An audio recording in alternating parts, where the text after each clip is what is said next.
Hello students.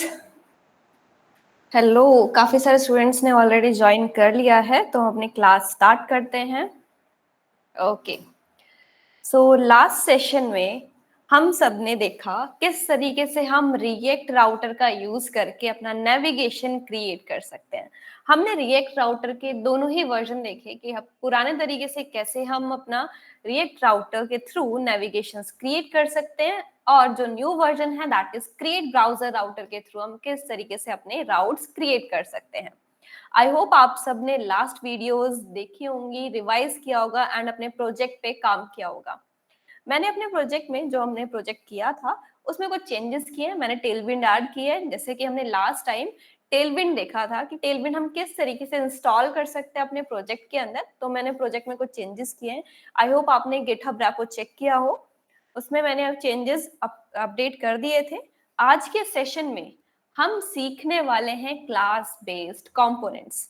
आज का session class based components के बारे में है, तो हम आज सिर्फ वही टॉपिक पढ़ने वाले हैं।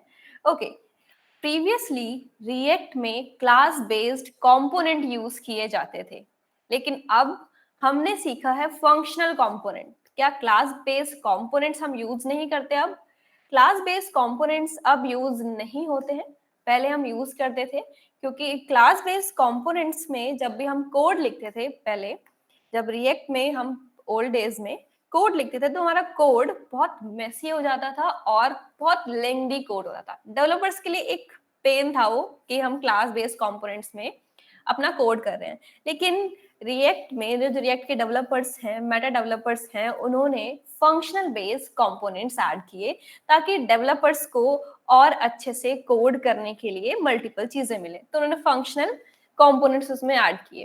क्लास बेस्ड कंपोनेंट्स हम क्यों पढ़ रहे हैं अगर यूज नहीं होते? क्लास बेस्ड कंपोनेंट्स हम इसीलिए पढ़ेंगे क्योंकि हो सकता है जब आप इंटरव्यू के लिए जाओ किसी कंपनी में तो आपसे इंटरव्यू क्वेश्चंस में क्लास बेस्ड कंपोनेंट्स के बारे में पूछ लिया जाए। तो आपको नॉलेज होनी चाहिए कि क्लास बेस्ड कंपोनेंट्स होते क्या हैं, किस तरीके से वो वर्क करते हैं, उनकी लाइफ साइकिल क्या है। इसीलिए हम ये पढ़ रहे हैं। हम यहाँ पे कोई भी प्रोजेक्ट क्लास बेस्ड कंपोनेंट का यूज करके नहीं बनाने वाले। इनफैक्ट आज की डेट में कोई भी कंपनी नहीं होगी जो क्लास बेस्ड कंपोनेंट्स पे अपना प्रोजेक्ट क्रिएट कर रही हो सकता है उसका जो प्रोजेक्ट है, उनके वेबसाइट्स हैं, एप्स हैं, प्रीवियस वेबसाइट्स या प्रीवियस एप्स वो क्लास बेस्ड कंपोनेंट्स का यूज करके बनी हो, तो मे बी वहां वो यूज कर सकते हैं क्लास बेस्ड कंपोनेंट्स। बट आज की डेट में, आज के टाइम में जब भी हम कोई भी ऐप बनाएंगे या कोई भी ऐप बना रहे हैं तो उसमें हम फंक्शनल कंपोनेंट्स ही यूज करने वाले हैं, और वही हमने इस 1 मंथ की जर्नी में सीखा भी है। तो चलिए अब स्टार्ट करते हैं। क्लास बेस्ड कंपोनेंट किस तरीके से हम बना सकते हैं और अपने स्टेट्स एंड प्रॉप्स हम किस तरीके से यूज कर सकते हैं अपने क्लास बेस्ड कंपोनेंट्स में। तो अपना प्रोजेक्ट रन करते हैं। जो लास्ट प्रोजेक्ट था मैं एक बार रन कर देती हूँ, क्या चेंजेस किए हैं सबको पता चल जाएंगे आप सबको, अगर आप लोगों ने प्रोजेक्ट चेकआउट नहीं किया है गिटहब पे। npm run dev।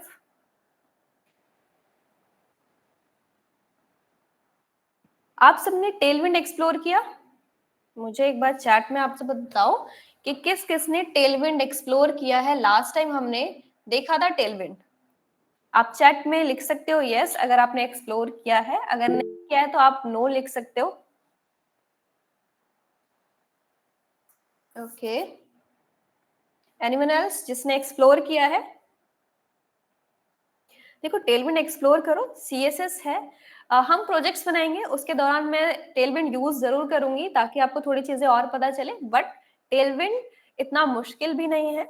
बेसिक चीजें आप खुद से एक्सप्लोर करो, बेसिक क्लासेस खुद से एक्सप्लोर करो ताकि आपको यूज करना है कि किस तरीके से आप अपनी CSS with the help of Tailwind apply कर सकते हो।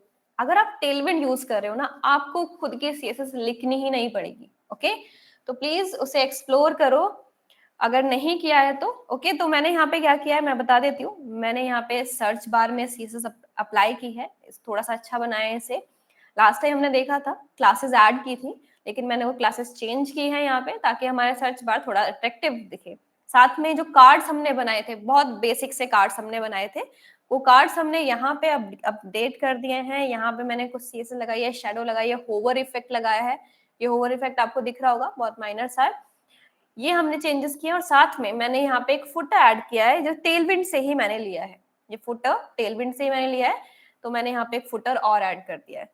इसमें जब आप कोड देखोगे ना, कोड में आपको चेंजेस नजर आएंगे। तो मैं आपको एक चेंज दिखाती हूँ, क्या चेंज है। मैंने ऑलरेडी एक फुटर का कोड ओपन किया हुआ है। ये फुटर का कोड है। ओके, इस फुटर में ना कुछ लिंक्स हैं। देखो, ये जो लिंक्स आपको नजर आ रहे हैं ना, home, about, product, blog and contact में, ये सारी चीजें, तो यहाँ कुछ चेंजेस हुए हैं। क्या चेंजेस हुए हैं? देखो, सब कुछ तो नॉर्मल है, लेकिन यहाँ पे जब आप आओगे तो यहाँ मैपिंग हुई है। अब मैपिंग में मैंने क्या किया है, मैंने एक एरे लिया, उसके अंदर मैंने अपने लिंक्स दे दिए कि मुझे होम अबाउट लिखना है और ब्लॉग लिखना है, और उसे मैप करके ऐड कर दिया फुटर के अंदर। यहाँ पे मैं इसे हार्ड कोड भी कर सकती थी कि मैं नॉर्मली जाके होम लिखूं, अबाउट लिखूं एंड ब्लॉग लिखूं, लेकिन यहाँ पे हमने क्या किया, एरे बनाया, एरे को मैप किया एंड देन हमने यहाँ पे क्या किया, जो होम अबाउट लिखा आ रहा है उन्हीं को लिंक्स में कन्वर्ट कर दिया यहाँ पे। तो ये आप एक बार चेकआउट करना। अगर आपको इसमें कोई डाउट होता है तो आप एक बार चेकआउट करके मुझसे नेक्स्ट सेशन में पूछ सकते हो अपने डाउट्स। ओके, चलो अब आगे आते हैं। हमें सीखना है क्लास बेस्ड कंपोनेंट्स। तो मैं पहले सारे टैब्स क्लोज कर लेती हूँ। क्लास बेस्ड कंपोनेंट्स मैं इस प्रोजेक्ट में नहीं सिखाने वाली, हम दूसरे प्रोजेक्ट में इसका काम करेंगे। क्योंकि क्लास बेस्ड कंपोनेंट्स हमें सीखने हैं, अपने इस प्रोजेक्ट में अप्लाई नहीं करने हैं। तो मैं यहाँ पे ये जो हमने राउट्स नाम का प्रोजेक्ट बनाया था राउट सीखने के लिए, उसमें हम अपने क्लास बेस्ड कंपोनेंट्स अप्लाई करेंगे। तो हम यहाँ पे आके इस प्रोजेक्ट को कर लेते हैं रन। इसे मैं टर्मिनेट कर लेती हूँ। cd routes npm run dev। इस प्रोजेक्ट में हमने सिर्फ राउट्स बनाए हुए हैं अपने डिफरेंट पेजेस के लिए और कुछ काम नहीं किया हुआ है। तो हम क्लास बेस्ड कंपोनेंट्स की हेल्प से इसमें काम करेंगे। हम सबसे पहले इसमें फंक्शनल कंपोनेंट बनाएंगे एंड देन यहाँ पे उसे कन्वर्ट करेंगे क्लास बेस्ड कंपोनेंट में। तो हमारे पास ये सारी चीजें, मैं थोड़ा जूम कर देती हूँ। ये हमारा नेविगेशन बार था जिसपे लिंक्स लगे हुए हैं। अगर मैं अबाउट पे क्लिक करूँ, मैं अबाउट पेज पे आ रही हूँ। कॉन्टेक्ट पे क्लिक करूँ तो मैं कॉन्टेक्ट पेज पे आ रही हूँ। तो मुझे इन पेजेस को डेवलप करना है क्लास बेस्ड कंपोनेंट्स की हेल्प से। तो चलिए स्टार्ट करते हैं। हम अपने सोर्स फोल्डर में आते हैं। सोर्स फोल्डर में मेरे पास पेजेस हैं। ओके, तो यहाँ पे मैं एक फंक्शनल कंपोनेंट रखूंगी अपने साथ और एक क्लास बेस्ड कंपोनेंट्स, ताकि हम कंपैरिजन करके क्रिएट करें अपने क्लास बेस्ड कंपोनेंट्स। तो आते हैं यहाँ पे, हमारे पास होम कंपोनेंट होगा। ये हमारा होम कंपोनेंट। ओके, इसके अंदर मैं अपना फंक्शनल कंपोनेंट और साथ ही अपना यहाँ पे क्लास बेस्ड कंपोनेंट्स दोनों ही रेंडर कराऊंगी। तो आते हैं यहाँ पे, मेरे पास यहाँ पे एक सपोज मैंने बनाया प्रोफाइल डॉट JSX। मैंने रेंडमली एक नाम रखा है प्रोफाइल डॉट JSX अपने कंपोनेंट का, कि मैं अपने होम पेज में दिखाऊं। एक काम करते हैं, प्रोफाइल नहीं रखते हैं, हमारा होम पेज है तो इसका नाम ना हेडर रख देते हैं। हमने हेडर यहाँ पे किसी का नाम नहीं रखा है तो हमें इशू भी नहीं होगा। It should be capital header dot JSX। Okay, ये हमारी फाइल। हेडर को हम क्लास बेस्ड कंपोनेंट की हेल्प से बनाएंगे। तो इस हेडर को मुझे इंपोर्ट करना होगा होम में, ताकि मैं इसे शो करा पाऊं। और साथ में एक और कंपोनेंट जो मुझे चाहिए, न्यू फाइल, यहाँ पे मैंने बनाया header2.jsx। मैं दो हेडर्स क्रिएट करूंगी। एक हेडर होगा मेरा फंक्शनल कंपोनेंट की हेल्प से, दूसरा होगा हमारा क्लास बेस्ड कंपोनेंट्स की हेल्प से। तो फंक्शनल कंपोनेंट की हेल्प से जो बनाना है वो फटाफट से बना लेते हैं। हमें पता है हमारे पास एमएट एब्रीविएशंस हैं, शॉर्टकट्स हैं, उससे हमने क्रिएट कर लिया। तो ये बन गया हमारा header2 component with the help of functional component. ठीक है, अब आते हैं हेडर के अंदर। यहाँ पे मुझे क्लास कंपोनेंट की हेल्प से इसे डेवलप करना है। तो हमें क्या करना पड़ेगा? सबसे पहले आप सभी ने जावास्क्रिप्ट में क्लासेस पढ़ी होंगी।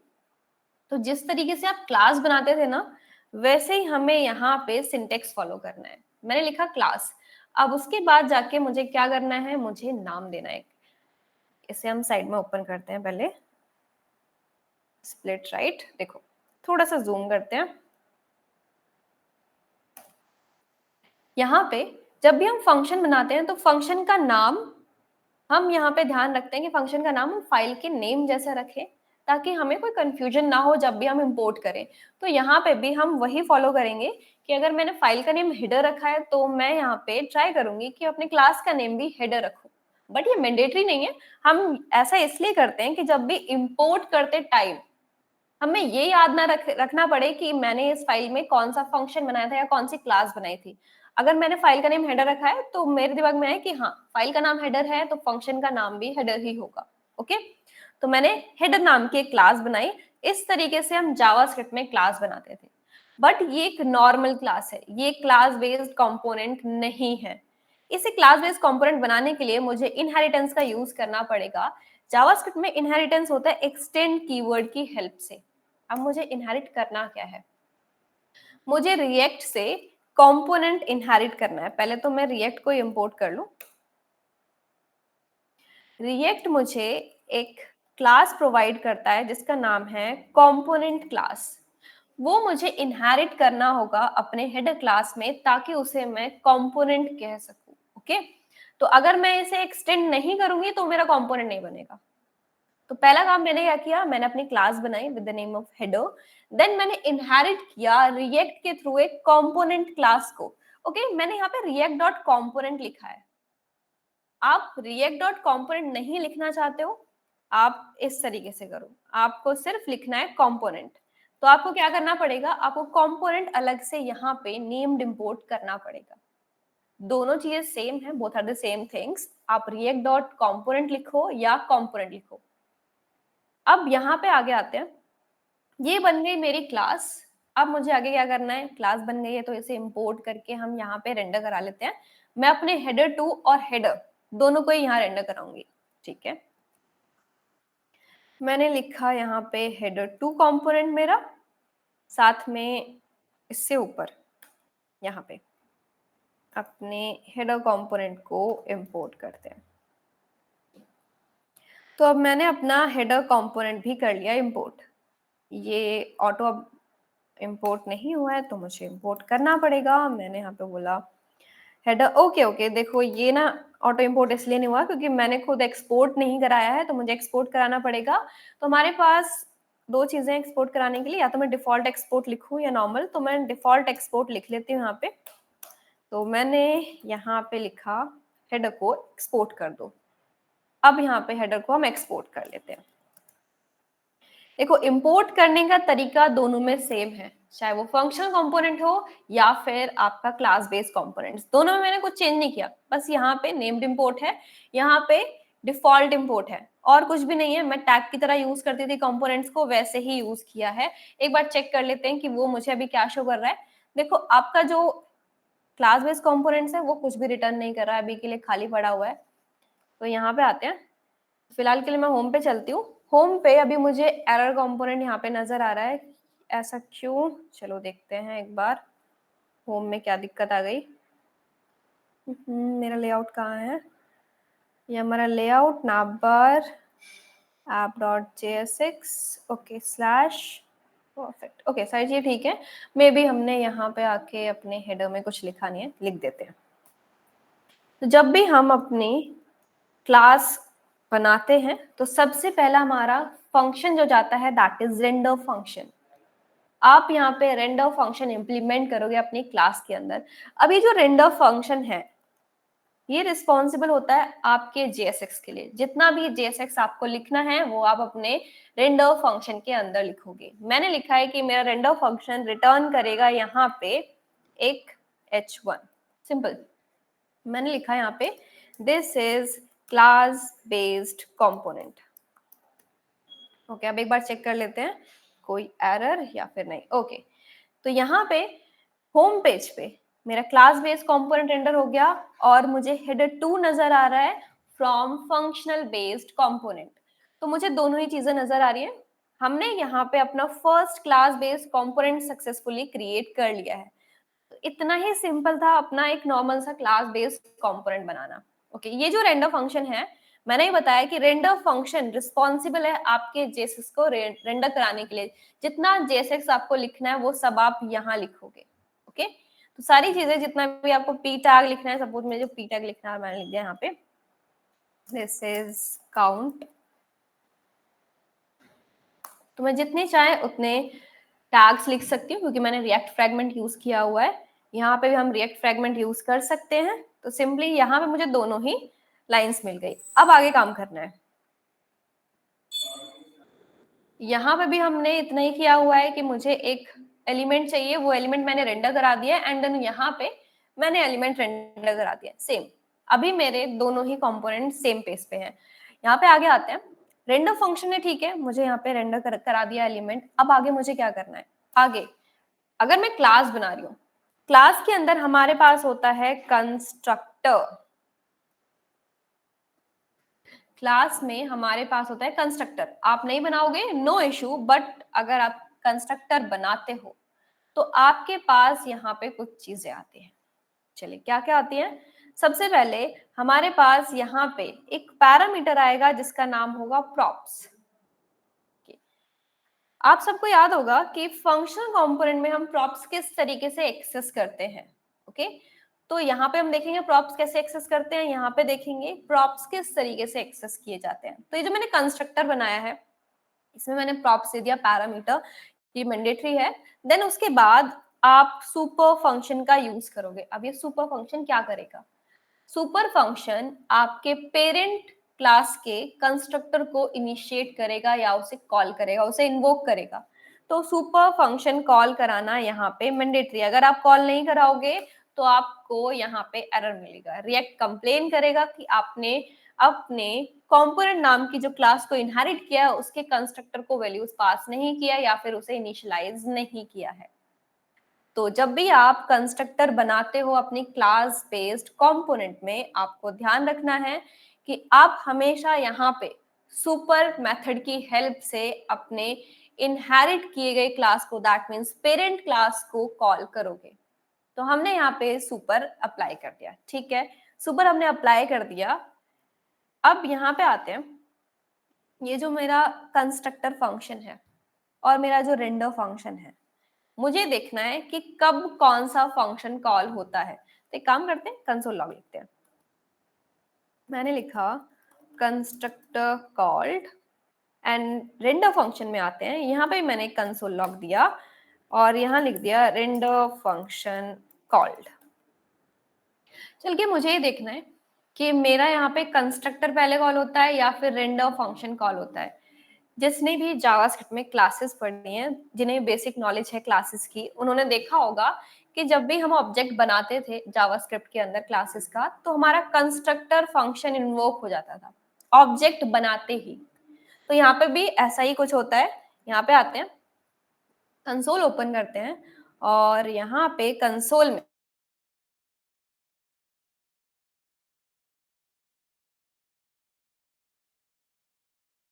देन उसके बाद मुझे यहाँ मिला है render function called. Class based component में सबसे पहले कंस्ट्रक्टर कॉल किया जाता है।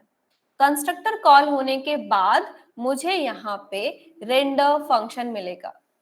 एक बार इसे रिफ्रेश करते हैं, जितने भी वार्निंग्स थी सब क्लीन हो जाएंगी। ओके, मुझे यहाँ पे दिख रहा है पहले कंस्ट्रक्टर कॉल हुआ एंड देन उसके बाद रेंडर फंक्शन कॉल हुआ। ओके, अब आगे आते हैं। ये हमने देख लिया कि कंस्ट्रक्टर कब कॉल हो रहा है, रेंडर फंक्शन कब कॉल हो रहा है। अब मुझे देखना है प्रॉप्स, कि फंक्शन कंपोनेंट में प्रॉप्स कैसे पास होते थे और मैं क्लास बेस्ड कंपोनेंट में किस तरीके से प्रॉप्स पास कर सकती हूँ। तो चलिए आते हैं, होम पे आते हैं। तो होम में ये मेरा फंक्शनल कंपोनेंट है। एक काम करते हैं, यहाँ पे मैं कमेंट लिख देती हूँ, functional component, this is our functional component and this is class based component। Perfect, चलिए तो मैं यहाँ पे आई। हमने सीखा है कि प्रॉप्स पास करना है। सिंपली आप यहाँ पे एक की बनाओ, की दैट मीन्स आपको एक वेरिएबल बनाना है। तो मैंने एक वेरिएबल बनाया नेम एंड यहाँ पे कर्ली ब्रेसेस में आके वैल्यू प्रोवाइड कर दी। ठीक है, मैंने वैल्यू प्रोवाइड की मोनिका। ओके, अब ये वैल्यू मैं कैसे एक्सेप्ट करूंगी अपने क्लास बेस्ड कंपोनेंट में? सिंपली हम यहाँ पे आते हैं, एक पैरामीटर बनाते हैं। पैरामीटर का नाम हमने रखा प्रॉप्स और इस प्रॉप के अंदर हमारी वैल्यू होती है। ठीक है, यहाँ पे आते हैं और एक काम और करो, यहाँ पे एक h1 ले लेते हैं, हेडर फंक्शनल कंपोनेंट।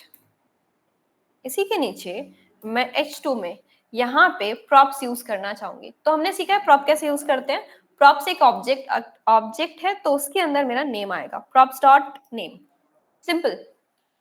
हम इस तरीके से फंक्शनल बेस्ड कंपोनेंट में प्रॉप्स यूज करते हैं। चेक करते हैं हमारे प्रॉप्स वर्क कर रहे हैं या नहीं कर रहे हैं। ओके, मुझे यहाँ पे मोनिका वैल्यू मिल चुकी है, ये मेरा फंक्शनल कंपोनेंट था, उसके अंदर प्रॉप्स मैंने सक्सेसफुली ले लिया। ओके, अब आगे मुझे देखना है इसमें कैसे होगा। चलो इसमें पास करते हैं। पास करने का तरीका दोनों में सेम है। मैंने लिखा नेम मोनिका, वैसे ही यहाँ पे लिख सकते हो। मैंने लिखा नेम कॉलन, चलिए एक नेम लिख देते हैं यहाँ पे, साइली। तो मैंने अपने हेडर कंपोनेंट में एक नेम दे दिया साइली। अब मुझे इसे एक्सेप्ट करना है क्लास बेस्ड कंपोनेंट के अंदर। तो कैसे करेंगे, मैं अपने कंपोनेंट में आऊंगी, तो यहाँ पे आपके पास एक कीवर्ड होता है जिसका नाम है दिस। आई होप आप सबको दिस के बारे में पता होगा कि दिस कीवर्ड क्लासेस में यूज किया जाता है, क्लासेस के बाहर भी यूज होता है। जब आप ऑब्जेक्ट यूज करते हो उस टाइम पे यूज कर सकते हो, या डोम मैनिपुलेशन कर रहे हो उस टाइम पे आप दिस का यूज कर सकते हो। तो हम यहाँ पे क्या करेंगे, दिस को यूज करने के लिए मैं यहाँ पे कर्ली ब्रेस लगाऊंगी, मैं जावास्क्रिप्ट लिख रही हूँ। मैंने लिखा दिस डॉट प्रॉप्स। अब ये जो दिस मैंने लिखा है, ये दिस किसको रेफर कर रहा होगा इस टाइम पे, दिस अपने पेरेंट को रेफर करता है, और यहाँ पे अभी के लिए क्लास पेरेंट है।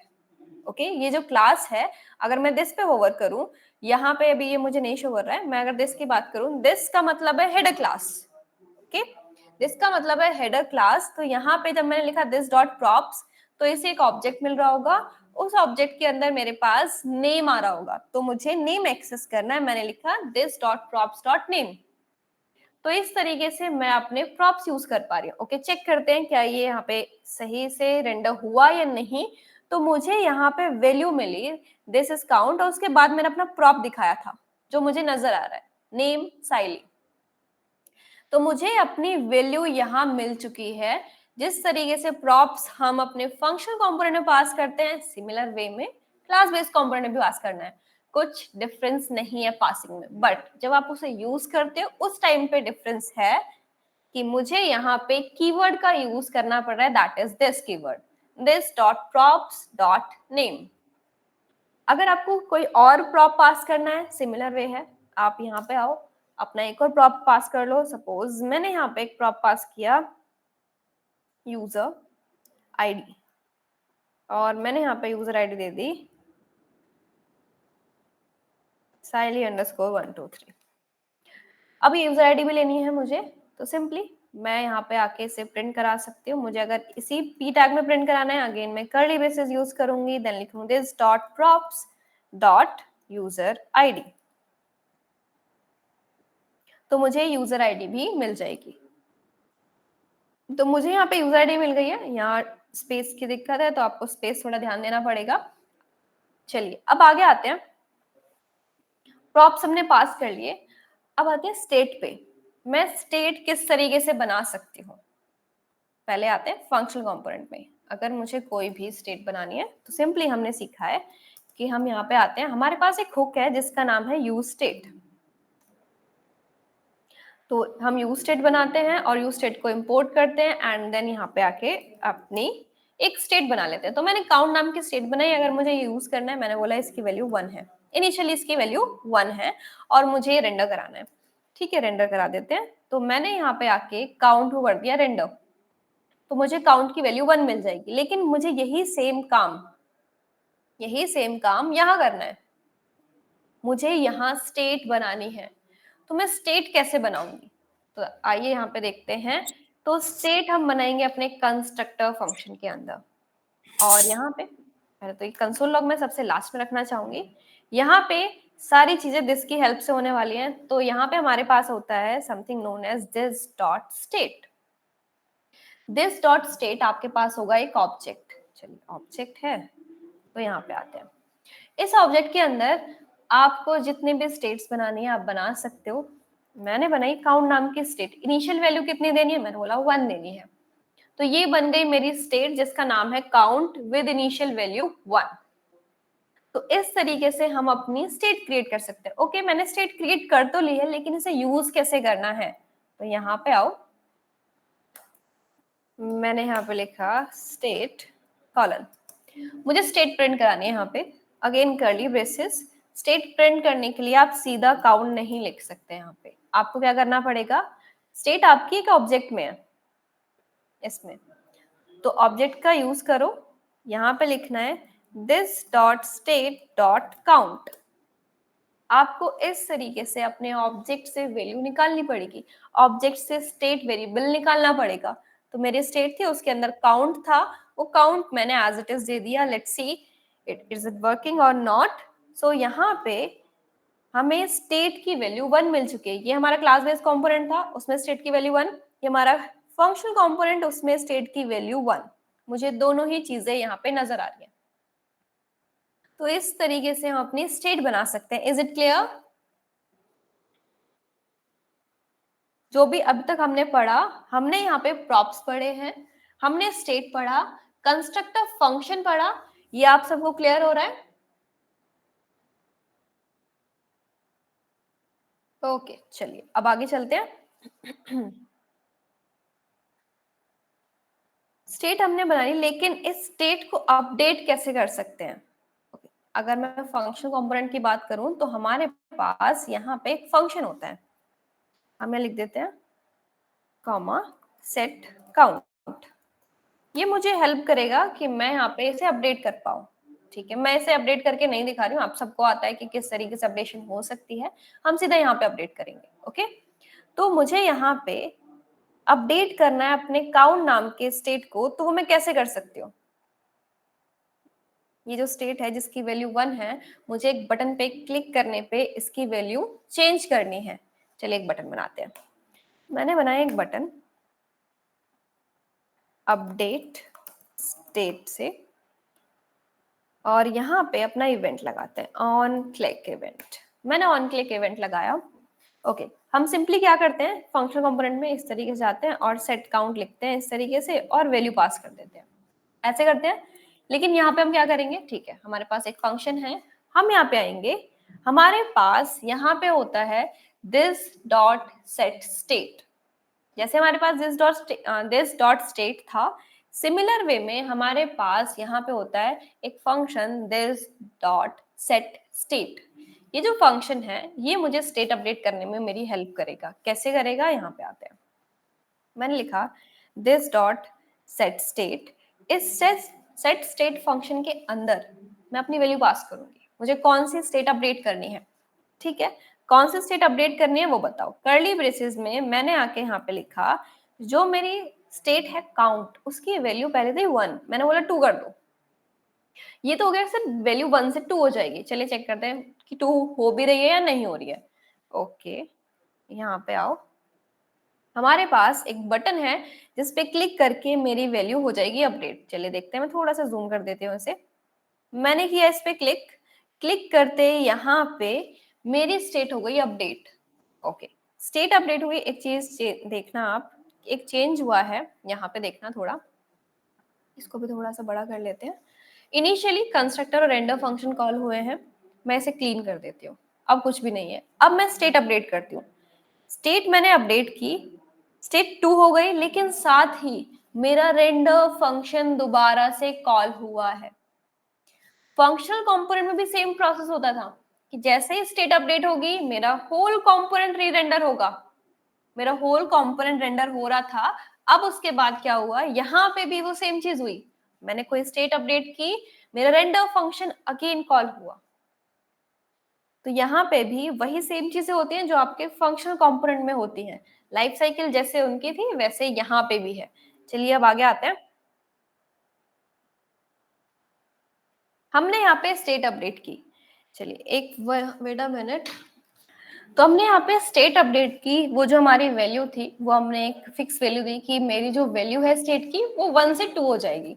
लेकिन मुझे चाहिए कि वैल्यू अपडेट होती रहे, जैसे हम काउंटर बनाते हैं अपने रिएक्ट ऐप में, सिमिलर वे में, कि मेरी वैल्यू जैसे जैसे मैं बटन पे क्लिक करूं वैसे वैसे वैल्यू इंक्रीज होती जाए।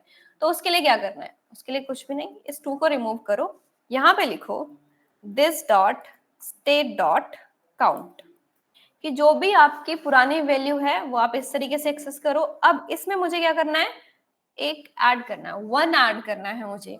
तो मैंने यहाँ पे प्रीवियस स्टेट ली आपकी this dot state dot count की हेल्प से, और उसमें ऐड कर दिया 1। मैंने 1 ऐड किया। अब वो वैल्यू अपडेट होगी आपके काउंट में। जैसे ही अपडेट होगी आपको अपने यूआई पे दिख जाएगी। चलिए अब चेक करते हैं कि वैल्यू मुझे अपडेट होके दिख रही है या नहीं। इसको करते हैं क्लीन। मैं यहाँ पे आई, मैंने इस पे क्लिक किया, 2 हो गया। अगेन मैंने क्लिक किया, 3। दैट मीन्स अब यहाँ पे जो मेरा बटन है वो मेरी वैल्यू को हर एक क्लिक पे अपडेट कर सकता है। पहले क्या होता है, सिर्फ 1 से 2 कर सकता था, लेकिन अब हर एक क्लिक पे वो अपडेट कर रहा है। तो मेरा जो काउंट है, काउंट वेरिएबल, वो अपडेट हो रहा है क्लिक करते ही। तो इस तरीके से आप अपनी वैल्यूज को अपडेट कर सकते हो with the help of this dot state और this dot set state function. Okay, अब आगे आते हैं। सपोज मेरे पास अगर 2 स्टेट होती, फंक्शनल कंपोनेंट है, तो 2 स्टेट बनाना सिंपल है कि मैं यहाँ पे आऊं, यहाँ पे यूज स्टेट यूज करूं और एक दूसरी स्टेट बनाऊं। मैंने बना ली दूसरी स्टेट भी, इसकी वैल्यू सपोज मैंने 0 रख दी। मेरा काउंट 1 है, इसको मुझे प्रिंट कराना होगा। मैं सिंपली यहाँ पे आके काउंट 1 को प्रिंट करा सकती हूँ।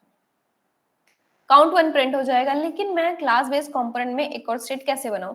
क्या मुझे दोबारा से दिस डॉट स्टेट लिखना पड़ेगा? और यहाँ पे आते हैं, यहाँ पे आके मैं इसकी वैल्यू, जो वेरिएबल की वैल्यू है और नेम है, वो चेंज करूं। सिंपली मैंने लिखा काउंट 1 और उसकी वैल्यू 2 दे दी। क्या इस तरीके से मैं स्टेट बनाऊंगी? नहीं, इस तरीके से हम स्टेट नहीं बनाएंगे। यहाँ पे हमारे पास क्या है कि एक बार ऑब्जेक्ट बनेगा, स्टेट का ऑब्जेक्ट बन चुका है। अब इसी के अंदर आप जितने चाहे वेरिएबल्स या स्टेट्स बना सकते हो। तो मैं यहाँ पे आके अपना दूसरा वेरिएबल या स्टेट दे सकती हूँ। तो मैंने अपना दूसरा वेरिएबल दे दिया, दूसरी स्टेट दे दी काउंट 1, उसकी वैल्यू दी 2। अब इसे मुझे प्रिंट कराना है, सिंपल। जैसा अभी आपने सीखा कि इस तरीके से इसे प्रिंट करा सकते हैं, मैं इस तरीके से इसे प्रिंट करा सकती हूँ। मैंने इसे किया कॉपी, यहाँ पे लिखा काउंट 1, इसकी वैल्यू मुझे मिल जाएगी यहाँ पे। तो मुझे यहाँ पे काउंट 1 की वैल्यू मिल गई। मुझे इसे भी अपडेट करना है सेम बटन के क्लिक होने पे। तो सिंपली क्या करना है, यहाँ पे आप ऑब्जेक्ट यूज ही कर रहे हो, तो यहाँ पे आओ, काउंट 1 दो और उसकी वैल्यू अपडेट कर दो। मैंने लिखा this dot state dot count 1 plus 2। मैंने बोला इसमें +2 होगा, 1 नहीं होगा। तो इस तरीके से आप इसे अपडेट कर सकते हो। चलिए चेक करते हैं कि एक ही बटन के क्लिक होने में मेरे दोनों स्टेट अपडेट हो रही है या नहीं हो रही है। अगर आपको चाहिए कि आप डिफरेंट बटन्स पे करो, तो आपको सेम वे यूज करना है। आप एक और बटन बनाओ, उसमें जाके फिर से लिखो this dot set state and then अपनी एक सिंगल स्टेट प्रोवाइड कर दो। अगर मुझे ये नहीं चाहिए होगा, मैं इसे हटा दूंगी। अब मेरी सिर्फ एक स्टेट अपडेट होगी। मुझे दोनों चाहिए, मैं दोनों को रखूंगी, एक ही बटन पे मेरे दोनों स्टेट अपडेट होंगे। चलिए देखते हैं अभी दोनों स्टेट अपडेट हो रहे हैं या नहीं। मैंने इस पे क्लिक किया, ये भी 2 हुआ। अगेन क्लिक किया, मेरी दोनों स्टेट एक साथ अपडेट हो रही हैं। मुझे एक स्टेट अपडेट करनी है, तो सिंपली यहाँ पे आओ, अपनी एक स्टेट हटाओ, एक ही स्टेट रखो। यहाँ पे आते हैं, मैंने इसे अपडेट किया, मेरी एक स्टेट अपडेट हो रही है। तो आप डिफरेंट बटन्स पे अपनी स्टेट अपडेट कर सकते हो, या फिर एक ही बटन पे मल्टीपल स्टेट अपडेट करानी है, आप कर सकते हो इजीली। तो इस तरीके से हम अपनी स्टेट्स को यहाँ पे यूज करते हैं और अपने स्टेट्स को अपडेट करते हैं। ओके, अब हम मूव करते हैं अपने क्लास की तरफ। यहाँ पे अभी हमने एक चीज देखी कि हमारा जो रेंडर फंक्शन है वो हर एक स्टेट के अपडेट होने पे कॉल हो रहा है। और उससे पहले हमने ये देखा कि जो कंस्ट्रक्टर फंक्शन है और हमारा रेंडर फंक्शन है, दोनों में सबसे पहले कंस्ट्रक्टर फंक्शन कॉल होता है and then render function call होता है। चलिए ये तो हमें पता चल गया। अब एक काम करते हैं, एक चाइल्ड बनाएंगे और वो चाइल्ड मैं यहाँ पे प्लेस करूंगी इस हेडर के अंदर। ओके, एक हेड बनाते हैं, एक चाइल्ड। तो मैंने यहाँ पे एक फाइल बनाई, मैंने इसका नाम रखा child1.jsx। इसे मैं क्लास बेस्ड कंपोनेंट की हेल्प से बनाना चाहूंगी, तो क्लास बना लेते हैं। इस क्लास का नाम चाइल्ड रखते हैं, इनहेरिट कर लेते हैं react.component। मुझे इसके लिए रिएक्ट को इंपोर्ट करना पड़ेगा, अदरवाइज रिएक्ट कंप्लेन करेगा। तो यहाँ पे आते हैं, रिएक्ट को हमने कर लिया इंपोर्ट रेंडर फंक्शन। इस रेंडर फंक्शन में हम यहाँ पे रिटर्न कर देते हैं div। ओके, इस div के अंदर आप कुछ और भी चीजें रखनी है आप रख सकते हो।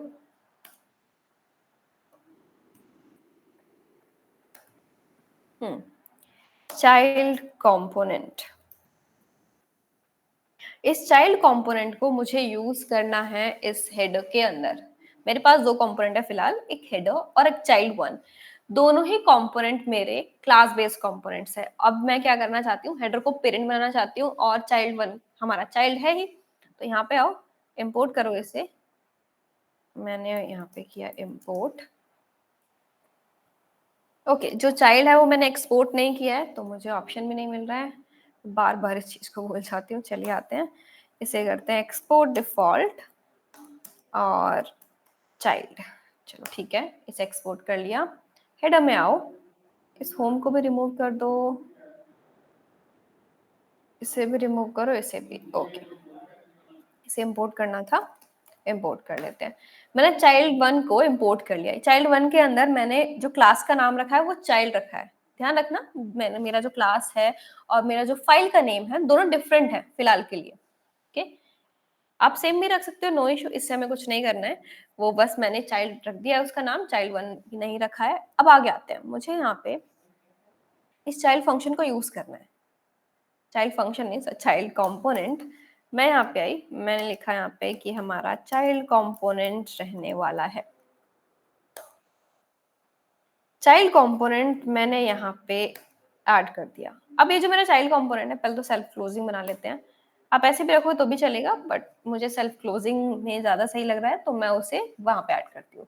अब मुझे क्या देखना है, मैंने ये चाइल्ड कंपोनेंट बनाया क्यों है, दोबारा से क्लास बनाई, देन उसके बाद मैंने इसे इम्पोर्ट किया। मुझे ये देखना है कि अगर मेरे पास एक चाइल्ड है एक पेरेंट का, तो यहाँ पे रेंडर फंक्शन और कंस्ट्रक्टर फंक्शन किस तरीके से कॉल होंगे, किस वे में, किस सीक्वेंस में कॉल होंगे। अभी मेरे पास जो चाइल्ड है उसके पास सिर्फ रेंडर फंक्शन है। इस रेंडर फंक्शन में मैं कंसोल करती हूँ, मैंने लिखा है यहाँ पे रेंडर चाइल्ड। ओके, तो ये मेरा चाइल्ड वन है, मैंने इसमें कंसोल लिखा रेंडर चाइल्ड वन, तो मुझे मैसेज मिलेगा रेंडर चाइल्ड वन। ओके, तो एक काम और करते, कंस्ट्रक्टर भी बना लेते हैं इसका, कंस्ट्रक्टर प्रॉप्स एंड सुपर, और इसमें भी हम प्रॉप्स पास करेंगे जैसा कि अभी हमने सीखा है। और यहाँ पे कंसोल लॉग दे देते हैं। कंसोल में मैं लिख देती हूँ ये जो कंस्ट्रक्टर है वो चाइल्ड का है, कंस्ट्रक्टर। ओके, अब यहाँ पे सीक्वेंस क्या होने वाला है कि हमारा कौन सा कंपोनेंट कब कॉल होगा और कौन सा कंस्ट्रक्टर कॉल होने वाला है पहले। ओके, चलिए देखते हैं। पहले यहाँ पे हेडर है तो हेडर लोड होगा होम के अंदर, तो हम कंस्ट्रक्टर पे आएंगे, पेरेंट के कंस्ट्रक्टर पे। तो मुझे मैसेज मिलना चाहिए कंस्ट्रक्टर कॉल्ड, ये मेरा पेरेंट है तो इसका मैसेज मिलेगा। देन उसके बाद हम आएंगे रेंडर फंक्शन पे, तो रेंडर में मुझे यहाँ मिलेगा render function called, of course parent का रेंडर। देन उसके बाद जैसे वो यहाँ पे आएगा वो देखेगा कि इसके पास एक चाइल्ड कंपोनेंट है जिसे मुझे रेंडर करना है, तो वो चाइल्ड कंपोनेंट के पास आएगा और उसके कंस्ट्रक्टर को कॉल करेगा, एंड देन उसके बाद वो रेंडर पे आएगा और रेंडर फंक्शन को कॉल करेगा। ये सीक्वेंस होने वाला है अभी के लिए, तो चलिए चेक करते हैं ये सीक्वेंस यहाँ में शो हो रहा है या नहीं। काफी सारी चीजें हो गई हैं, इसे करते हैं रिफ्रेश। देखो, कंस्ट्रक्टर कॉल मिला पेरेंट की साइड से, देन उसके बाद रेंडर फंक्शन मिला अगेन पेरेंट की साइड से, देन उसके बाद मुझे मिला चाइल्ड वन कंस्ट्रक्टर, चाइल्ड का कंस्ट्रक्टर कॉल हो रहा है, एंड देन मुझे मिला चाइल्ड वन का रेंडर फंक्शन। जब मेरे पास यहाँ पे नेस्टेड कंपोनेंट्स हैं तो पहले पेरेंट का कंस्ट्रक्टर और रेंडर फंक्शन कॉल होगा, एंड देन उसके बाद चाइल्ड का कंस्ट्रक्टर और रेंडर फंक्शन कॉल होगा। चलो ये तो ठीक है कि एक पेरेंट था एक चाइल्ड था, परफेक्ट। इतना क्लियर है सबको जो अभी हमने पढ़ा। हम इसमें अब कुछ चीजें और चेंज करने वाले हैं, तो ये मुझे बताओ, इतना क्लियर?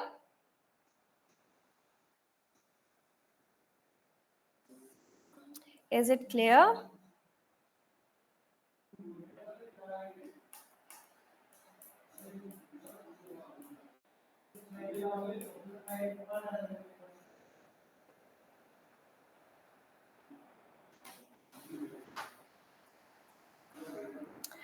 गाइस आप एक्टिव नहीं हो।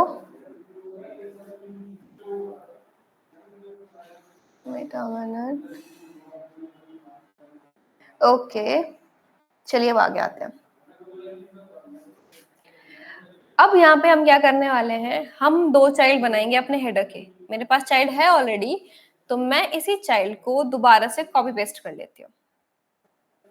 मैंने यहाँ पे अगेन कॉपी पेस्ट कर लिया इस चाइल्ड को। अब मुझे ना दोनों को ना थोड़ा चेंज करना है ताकि मैं ये देख पाऊँ कौन सा चाइल्ड कॉल हो रहा है। तो मैं दोनों में ना डिफरेंशिएट करने के लिए प्रॉप भेज देती हूँ। तो मैंने इसमें प्रॉप भेजा नेम child1 एंड इसमें मैंने प्रॉप भेजा नेम child2। ये सिर्फ मैंने डिफरेंशिएट करने के लिए भेजा है ताकि मैं कंसोल में लिख पाऊँ कि मेरा child1 है या child2 है। प्रॉप्स ऑलरेडी हैं तो मैं यहाँ पे आके प्रॉप्स यूज कर लेती हूँ, this dot props dot name, क्योंकि मैंने नेम भेजा है तो मैं नेम एक्सेस कर रही हूँ।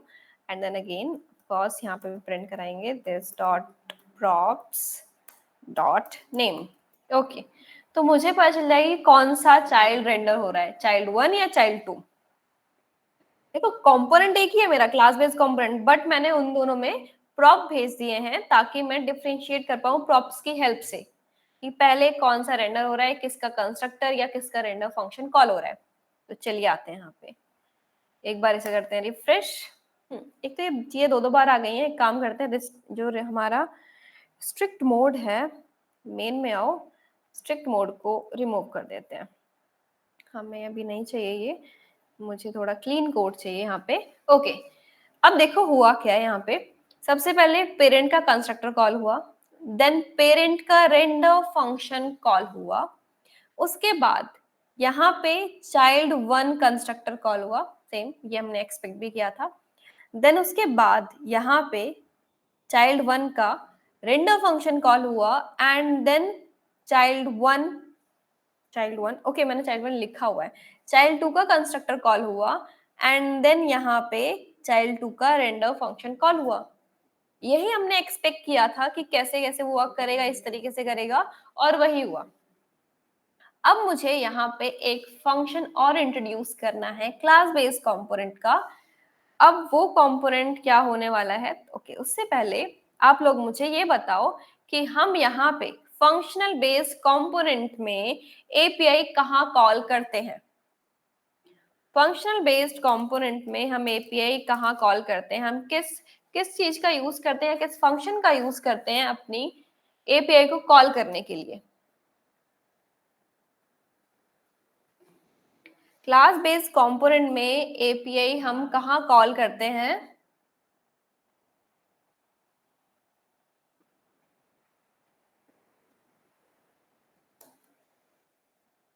याद है किसी को? यूज इफेक्ट हमने पढ़ा था, यूज इफेक्ट के अंदर एपीआई हम कॉल करते हैं। हम यहाँ पे यूज इफेक्ट फंक्शन का, यूज इफेक्ट हुक का यूज करते हैं, काम करते हैं, से इंपोर्ट करते हैं यूज इफेक्ट, और मैं यहाँ पे आके अप्लाई कर देती हूँ इसे। ओके, ये हमारा यूज इफेक्ट जिसमें हम अपनी एपीआई कॉल करते हैं। मैंने लिखा सिंपल कॉल एपीआई, और एक डिपेंडेंसी एरे जाता है कि ये वन टाइम कॉल होगा या मल्टीपल टाइम कॉल होगा या फिर किसी स्टेट के चेंज होने पे कॉल होगा। ओके, अब हम यहाँ पे आते हैं, अगर मुझे यही काम एपीआई कॉल करनी हो अपने क्लास बेस्ड कंपोनेंट्स में, तो वो मैं कहाँ कॉल कराऊंगी? तो हमारे पास एक फंक्शन होता है जिसका नाम होता है कंपोनेंट डेड माउंट।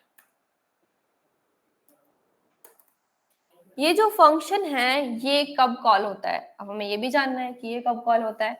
तो चलिए आते हैं, कंसोल लॉग डालते हैं इसके अंदर कंपोनेंट डेड माउंट।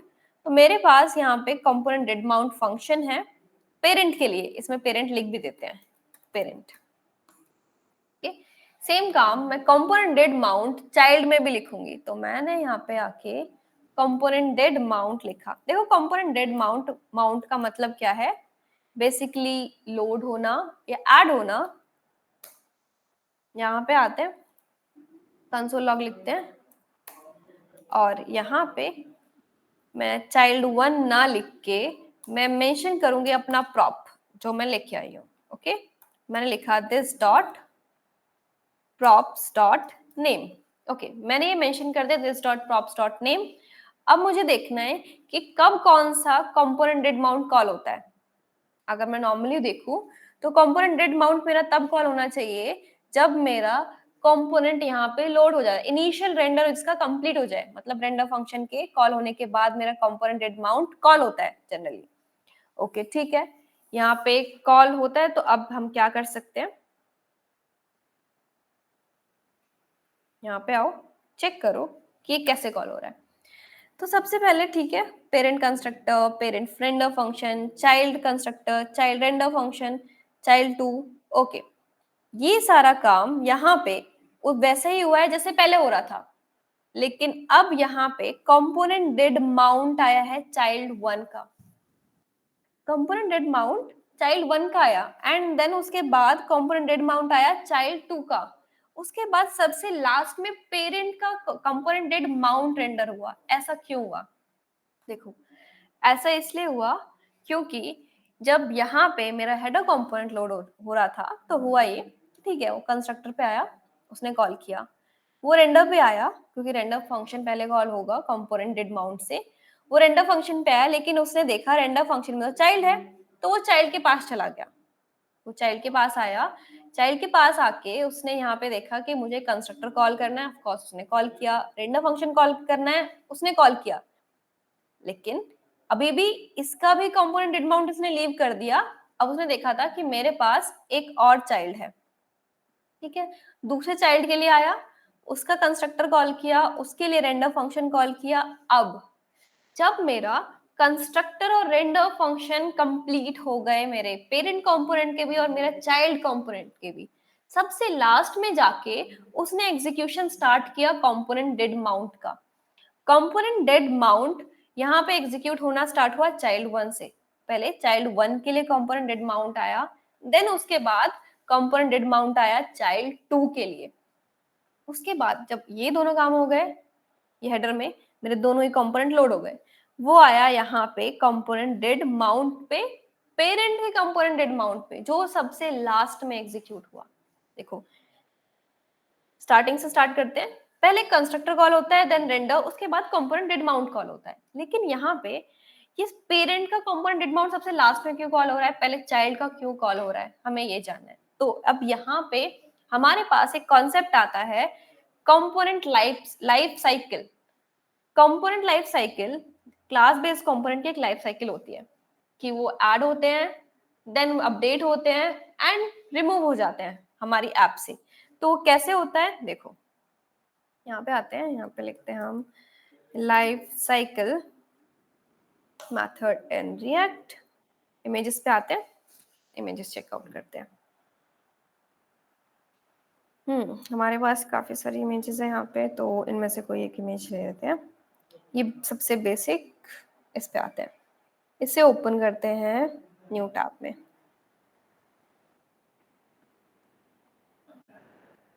एक मिनट, इमेज बहुत छोटी है।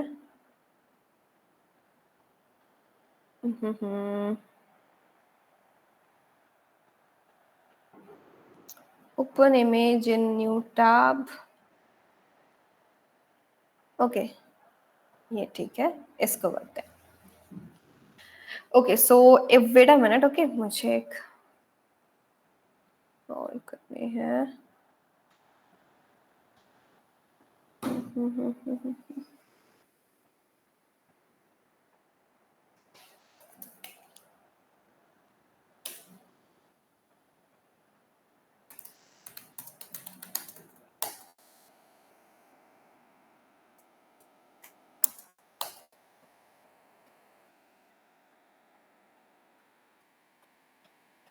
ओके सो यहाँ पे देखो, हमारे पास यहाँ पे 3 फेजेस हैं, that is mounting, updating and unmounting. Okay, हमें अभी सिर्फ माउंटिंग के बारे में बात करनी है। हमने कंपोनेंट डेड माउंट देखा है, तो यहाँ पे हमें दिख रहा है कि सबसे पहले इन्होंने बोला है कंस्ट्रक्टर है, देन कुछ चीजें हैं, फिर रेंडर है, अगेन कुछ चीजें हैं, देन उसके बाद कंपोनेंट डेड माउंट है। तो हमारे पास यहाँ पे जनरली 2 फेजेस होते हैं, यहाँ पे इन्होंने 3 दिए, लेकिन अभी हम 2 फेजेस के बारे में बात करते हैं। हमारे पास होता है एक रेंडर फेज और एक दूसरा होता है कमिट फेज। तो यहाँ पे पहले रेंडर फेज कंप्लीट होता है एंड देन उसके बाद हम कमिट फेज में जाते हैं। तो रेंडर फेज में हमारे पास आता है कंस्ट्रक्टर और रेंडर फंक्शन। अभी के लिए आप इन दोनों को इग्नोर करना, वेट मैं एक दूसरी इमेज ही ले लेती हूँ, यहाँ पे इग्नोर हम क्या ही करें।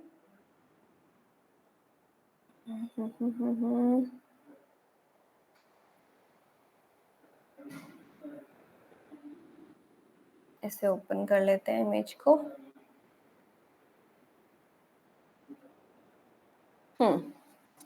परफेक्ट, यहाँ पे आते हैं। तो हमारे पास यहाँ पे कंस्ट्रक्टर था, ठीक है, हमारा कंस्ट्रक्टर कॉल हुआ एंड देन हम आए यहाँ पे रेंडर पे। हमारा रेंडर फंक्शन कॉल हुआ हमारे पेरेंट के लिए। अब रेंडर फंक्शन अभी फिनिश नहीं हुआ था कि उसे वहां पे मिले चाइल्ड्स, क्योंकि हमारा ये अभी रेंडर फेज ही चल रहा है। रेंडर फेज में वो कंस्ट्रक्टर रेंडर को कॉल कराएगा, चाहे कितने भी कंपोनेंट हो आपके कंपोनेंट के अंदर, पहले उनके कंस्ट्रक्टर और रेंडर फंक्शन कॉल किए जाएंगे। तो यहाँ पे पेरेंट का कॉल हुआ, पेरेंट का रेंडर फंक्शन कॉल हुआ, देन वो चाइल्ड के पास गया, चाइल्ड का कंस्ट्रक्टर कॉल हुआ, चाइल्ड का रेंडर फंक्शन कॉल हुआ फर्स्ट चाइल्ड का, एंड देन वो सेकंड चाइल्ड पे मूव हो गया। अब सेकेंड चाइल्ड के वो कंस्ट्रक्टर को कॉल करेगा और सेकेंड चाइल्ड के रेंडर फंक्शन को कॉल करेगा। जब यहाँ पे सारे कंस्ट्रक्टर और सारे रेंडर फंक्शन कॉल हो जाएंगे, देन हम आएंगे यहाँ पे अपने नेक्स्ट फेज में। मेरा first phase render phase complete हो गया। अब हम जा रहे हैं यहाँ पे कमिट फेज के अंदर। कमिट फेज में क्या होगा, हमारा कंपोनेंट डेड माउंट कॉल होगा। अब कंपोनेंट डेड माउंट यहाँ पे पहले चाइल्ड्स के लिए कॉल होगा, मेरा चाइल्ड 1 देन चाइल्ड 2, उसके बाद वो पेरेंट पे आएगा। तो ये जो कमिट फेज है वो पहले यहाँ पे हमारे चाइल्ड्स के कंपोनेंट डेड माउंट को कॉल कर रहा है एंड देन उसके बाद पेरेंट के डेड माउंट को कॉल करता है सबसे लास्ट में। क्यों? क्योंकि अभी वो यहाँ पे कमिट फेज के अंदर चाइल्ड पे था, चाइल्ड के लिए अभी उसने रेंडरिंग कंप्लीट नहीं की है। तो यहाँ पे आपने देखा था फंक्शनल कंपोनेंट जब भी हम करते हैं तो यूज इफेक्ट सबसे लास्ट में कॉल होता है। कब? पहले वो मेरे जीएसएक्स को लोड करा देगा, इनिशियल रेंडरिंग कर देगा एंड देन उसके बाद मेरी एपीआई हिट होगी, मेरी एपीआई कॉल होगी यूज इफेक्ट की हेल्प से एंड देन जो अपडेट होगा यूआई, अब वो दोबारा से अपडेट होगा। पहले इनिशियल यूआई मेरे पास आ चुका होगा, हमने इसीलिए शिमर इफेक्ट लगाए थे, इसलिए हमने वहां पे अपना लोडर लगाया था उसके अंदर अपने ऐप में। सेम काम यहाँ पे भी हो रहा है कि पहले इनिशियल रेंडरिंग होगी, मेरा एक नॉर्मल यूआई आएगा एंड देन सबसे लास्ट में कंपोनेंट डेड माउंट होगा। अगर कुछ अपडेशन होने होंगे कंपोनेंट डेड माउंट अपडेशंस करेगा हमारे यूआई के अंदर। तो इसीलिए यहाँ पे कंपोनेंट डेड माउंट सबसे लास्ट में कॉल हुआ पेरेंट का। पहले उसने चाइल्ड्स के लिए सारी प्रोसेसिंग कंप्लीट की एंड देन पेरेंट पे आया। ओके ठीक है, ये हमें यहाँ पे दिखा कि दो फेजेस थे, पहले रेंडर फेज कंप्लीट किया एंड देन वो कमिट फेज में गया। हमारे कमिट फेज में कंपोनेंट डेड माउंट था। ओके इतना हमने देख लिया कि किस तरीके से कंपोनेंट डेड माउंट कॉल कर रहा है। मैंने बोला कि हम एपीआई यहाँ पे कॉल करेंगे। क्यों? क्योंकि यूज इफेक्ट की तरह काम कर रहा है। यूज इफेक्ट भी जब मेरा यूआई रेंडर हो जाता है, जब मेरे सारे फंक्शंस कॉल होते हैं, सबसे लास्ट में यूज इफेक्ट कॉल होता है, सबसे लास्ट में यूज इफेक्ट कॉल होता है एंड देन तब जाके मेरी एपीआई कॉल होती है और एपीआई का डेटा आता है और मेरा यूआई अपडेट होता है। सेम हम यहाँ पे भी अपनी एपीआई कॉल कर सकते हैं इसके अंदर। Is it clear? Is it making a sense for you? कोई इश्यू? फिर हम आगे करते हैं। Is it clear guys?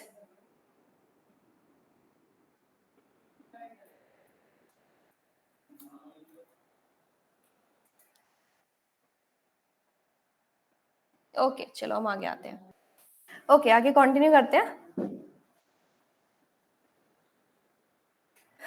Okay अब हम क्या करते हैं, अब हम यहाँ पे एपीआई हिट करेंगे। ओके एपीआई मुझे हिट करनी है चाइल्ड के अंदर, तो मैं इसको हटा देती हूँ, अब इसकी नीड नहीं है। एपीआई हिट करने के लिए हम यूज इफेक्ट का यूज किया करते थे अपने कंपोनेंट के अंदर। अब यहाँ पे हम कंपोनेंट डेड माउंट का यूज कर रहे हैं क्योंकि वो सिमिलर वे में एक्ट कर रहा है जैसे यूज इफेक्ट एक्ट करता था। अब मुझे क्या करना है, मुझे एपीआई हिट करनी है तो मैं फेच का यूज करूंगी। ओके लेकिन मैं यहाँ पे फेच का यूज जरूर कर रही हूँ, मुझे चाहिए यहाँ पे अवेट, और अवेट के लिए हम एसिंक्रोनस फंक्शन बनाते हैं। तो एसिंक्रोनस फंक्शन के लिए क्या मैं अलग से फंक्शन बना के इसमें कॉल कराऊं?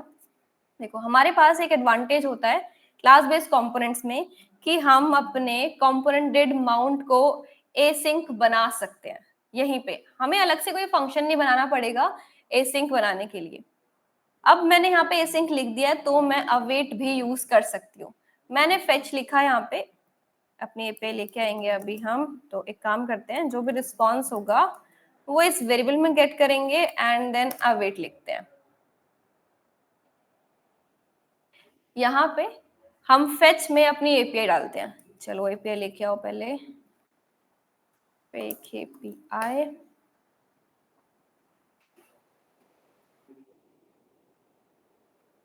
ये हमारे फेक स्टोर एपीआई। एक काम करते हैं, यूजर्स का डेटा लेते हैं।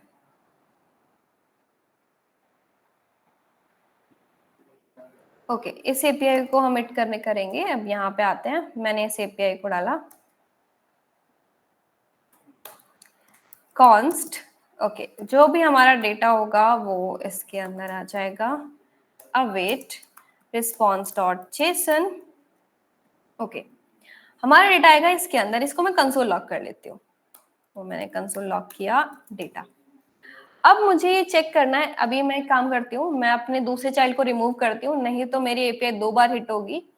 दो चाइल्ड है मेरे पास, मैंने इस कंपोनेंट को 2 बार यूज किया है। अभी मैं एक ही बार यूज कर रही हूँ।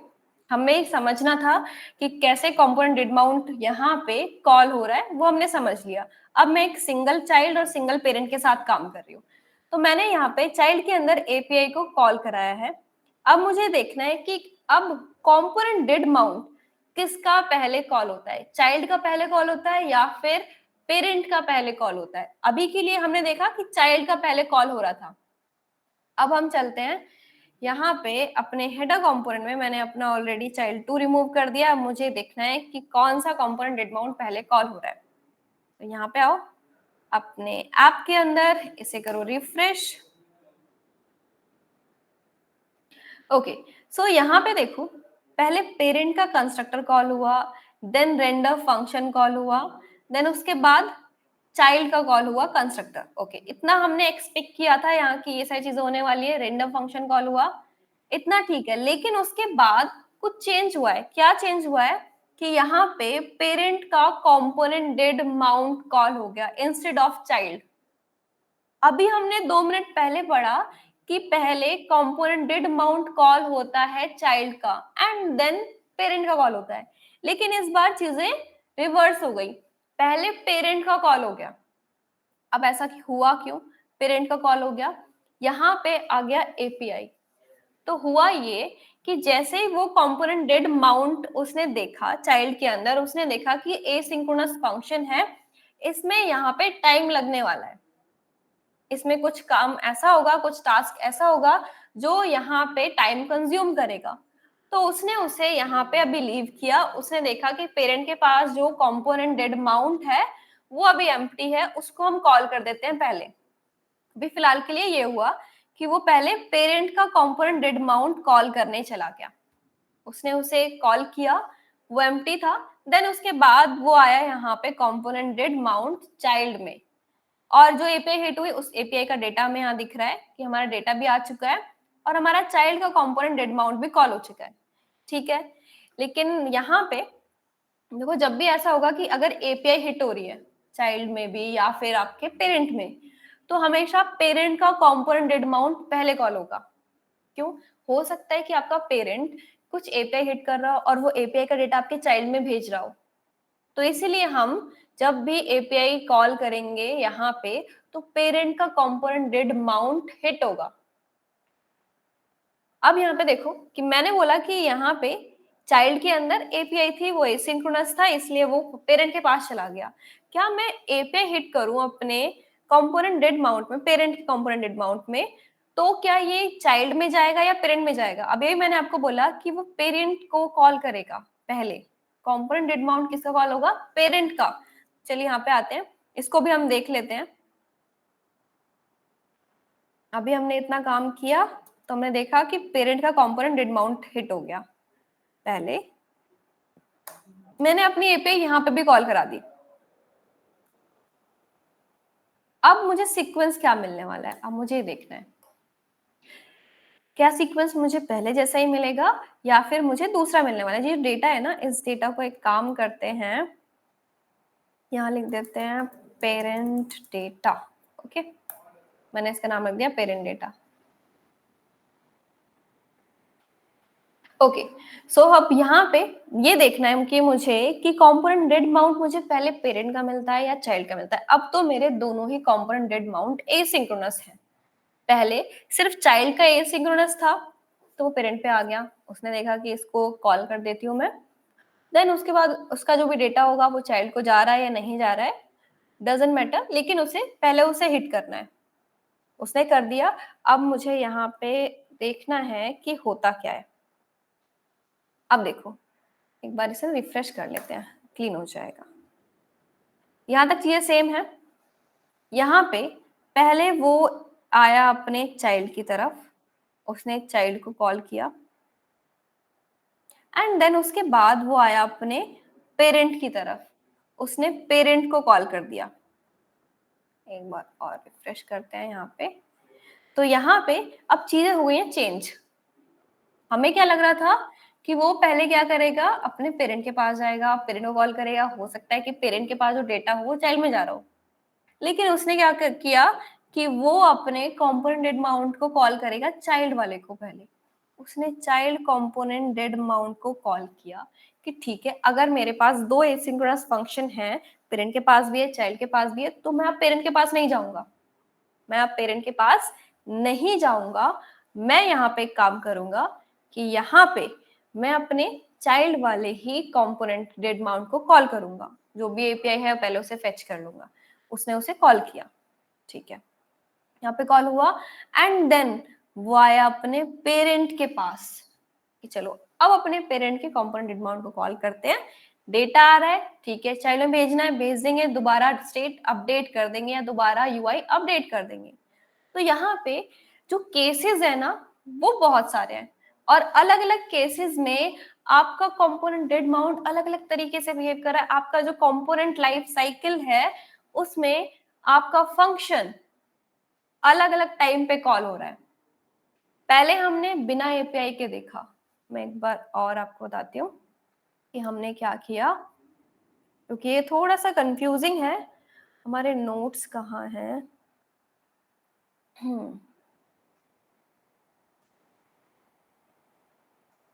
एक मिनट, हमने फाइल बनाई थी नोट्स की, इसमें नहीं है तो एक फाइल बनाते हैं।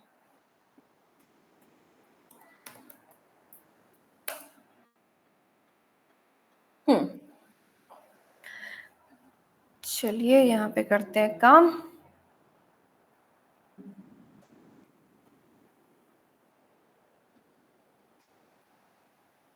कंपोनेंट जैसे हमने स्टार्ट किया है कंस्ट्रक्टर से, वो देखते हैं। पहले हमने देखा कंस्ट्रक्टर कॉल होता है पेरेंट का, देन हमने देखा ठीक है कंस्ट्रक्टर के बाद हम रेंडर पे आते हैं, ठीक है, पेरेंट का रेंडर फंक्शन कॉल हुआ।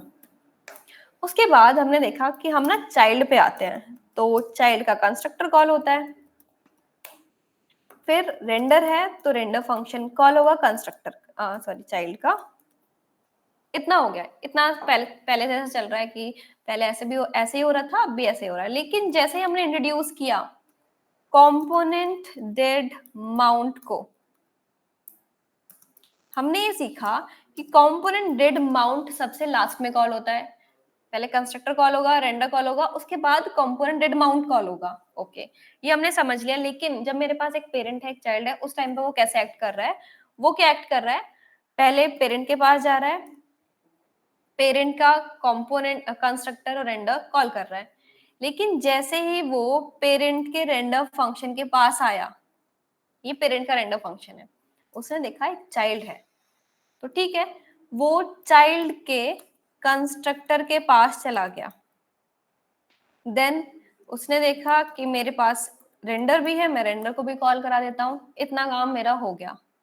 अब कंपोनेंट डेड माउंट की बारी। अगर मैंने कंपोनेंट डेड माउंट को एम्प्टी करा हुआ है, एम्प्टी है, तो हमने यहाँ पे देखा कि पहले वो चाइल्ड के कंपोनेंट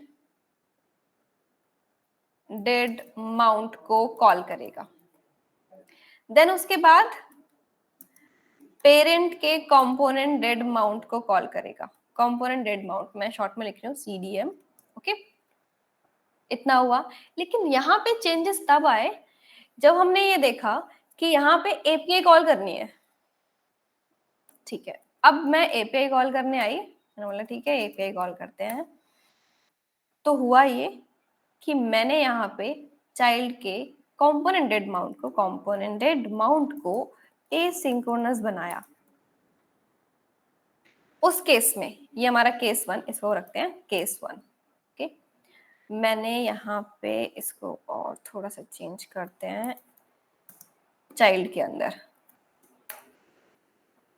चाइल्ड के अंदर कंपोनेंट डेड माउंट को एसिंक्रोनस बनाया तो हमने देखा कि अब सीक्वेंस क्या बन रहा है। सीक्वेंस बन रहा है कि वो पेरेंट का कंपोनेंट डेड माउंट कॉल करेगा, देन चाइल्ड का कंपोनेंट डेड माउंट कॉल करेगा। पहले हमने ये देखा। ठीक है, समझ आता है क्यों? क्योंकि एसिंक्रोनस फंक्शन था, उसे टाइम लगता, तो वो पेरेंट के पास चला गया, उसने देखा पेरेंट का खाली पड़ा हुआ है कंपोनेंट डेड माउंट, मुझे काम भी नहीं करना है, एसिंक्रोनस भी नहीं है, तो उसने उसे कॉल किया। ठीक है, अब हमारा केस 2। ध्यान रखना, फर्स्ट केस में बिकॉज ऑफ एसिंक्रोनस फंक्शन वो अपने चाइल्ड की बजाय वो पेरेंट पे मूव हो गया था कि पेरेंट का कंपोनेंट डेड माउंट कॉल कराते हैं।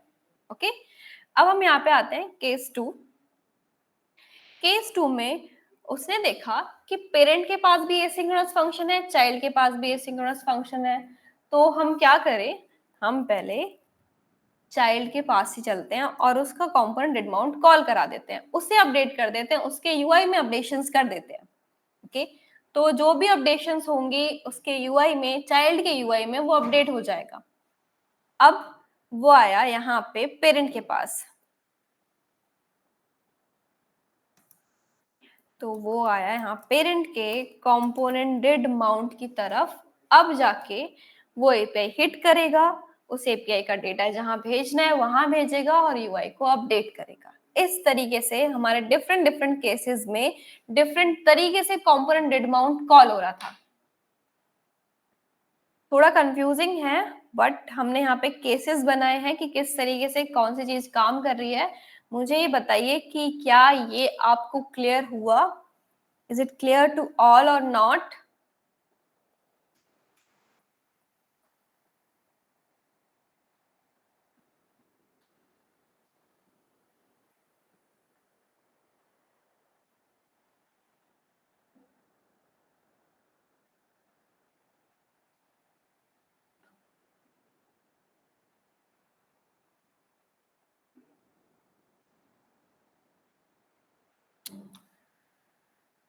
Guys, is it clear? हम आगे बढ़े।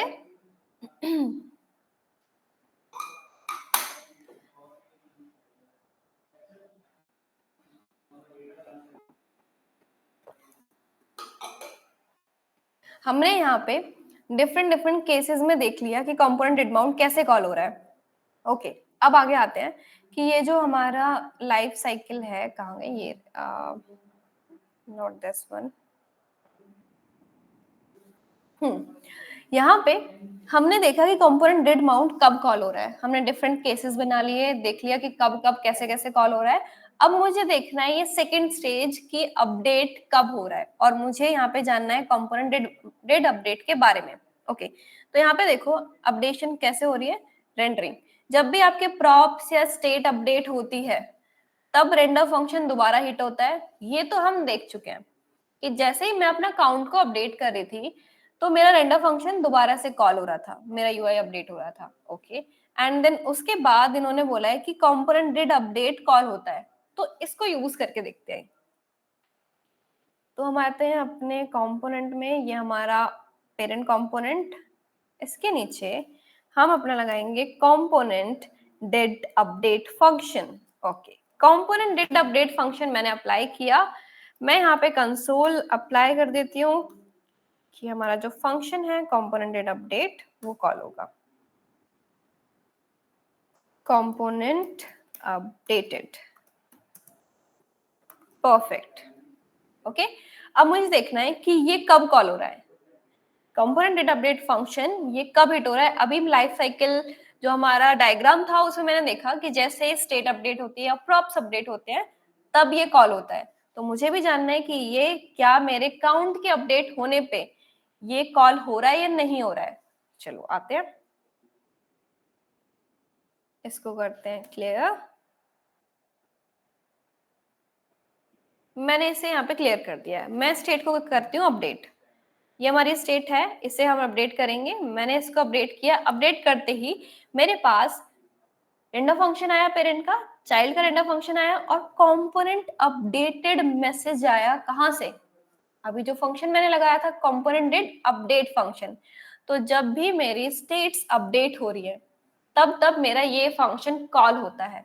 ठीक है, अभी के लिए हम यहाँ पे इसके बारे में इतना ही पढ़ते हैं। अभी आगे एक फंक्शन और देखने के बाद हम इसे दोबारा से देखेंगे कि ये कब काम आता है। अभी मैंने देख लिया कि कब कॉल हो रहा है, ठीक है, लेकिन ये किस काम आता है वो हमें देखना बाकी है। ओके, अब हम आगे आते हैं। ये तो हो गया कि कंपोनेंट अपडेट हो रहा है तब मेरा ये फंक्शन कॉल हो रहा है। हमारे पास एक और फंक्शन होता है। ये तो हो गया अपडेटिंग फेज कि मेरा कंपोनेंट अपडेट हो रहा है, ये कॉल हो रहा है, ठीक है। हमारे पास 3 फेजेस थे यहाँ पे, माउंटिंग, अपडेटिंग और अनमाउंटिंग।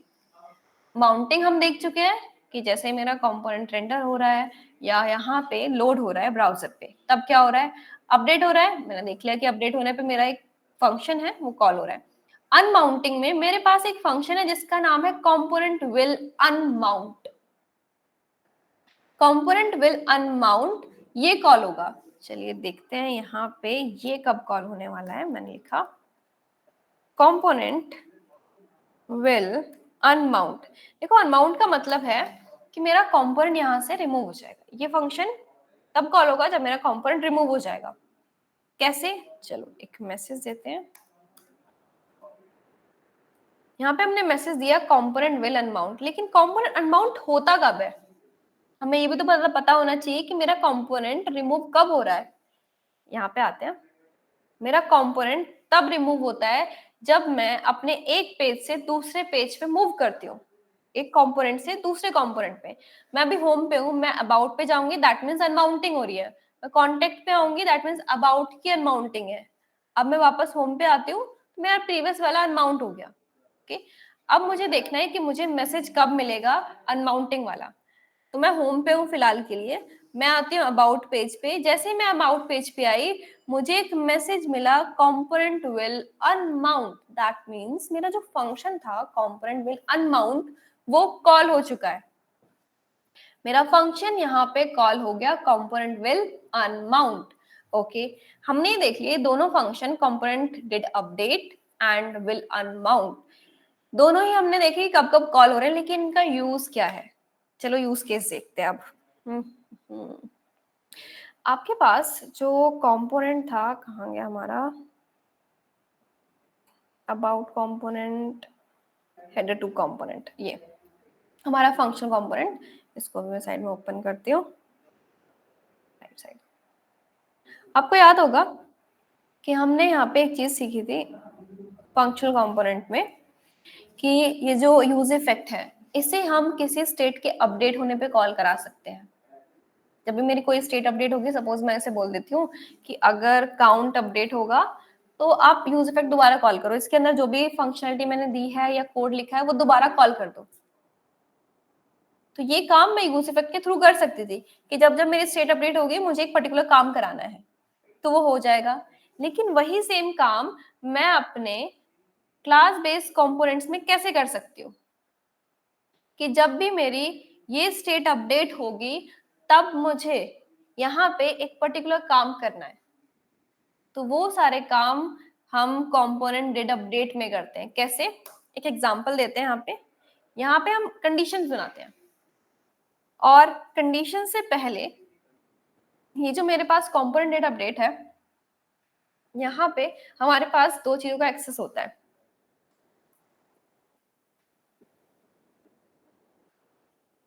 previous props and previous states। हमारे पास प्रीवियस प्रॉप्स या प्रीवियस स्टेट करके यहाँ पे दो पैरामीटर्स होते हैं कंपोनेंट डिड अपडेट में। ओके, तो हम यहाँ पे क्या बताते हैं, यहाँ पे हम बताएंगे कि अगर ये पर्टिकुलर स्टेट अपडेट होती है तो आपको क्या करना है। तो मैं यहाँ पे लिखूंगी दिस डॉट स्टेट डॉट, एक मिनट मुझे प्रीवियस स्टेट देनी थी पहले, this dot previous state dot count. अगर मेरे प्रीवियस स्टेट में जो काउंट है अगर वो मेरे प्रेजेंट वाले के बराबर नहीं है, मैंने बोला this dot state dot count,